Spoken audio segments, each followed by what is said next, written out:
Alright, another day, another setup.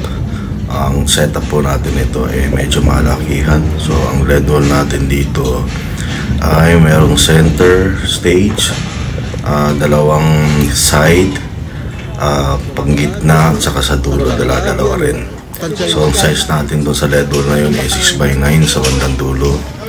And ito nga, ang stage natin is 3 sets. Ito yung mga beam natin. So set up pa rin, umaga na.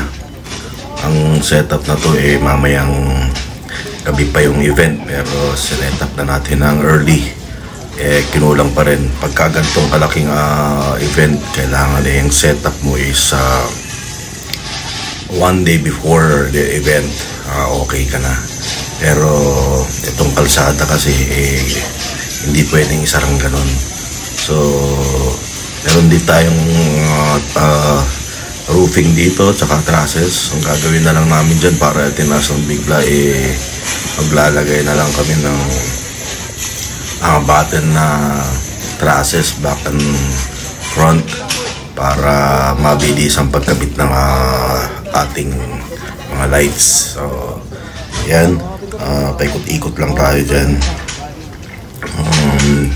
Medyo malaki-laking event dito at saka maraming tao na kailangan natin na crew. Magsasama-sama tayo dito. So far, wala tayong reinforcement dito sa audio.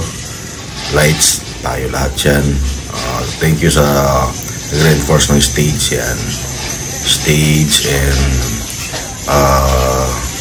genset. Yan. Maraming salamat mga upa sa tulong niyo.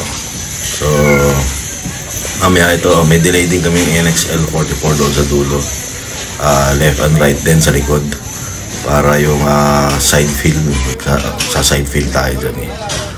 Meron din kaming nilagay na side fill dito sa papuntang sports center. Dalawang side din.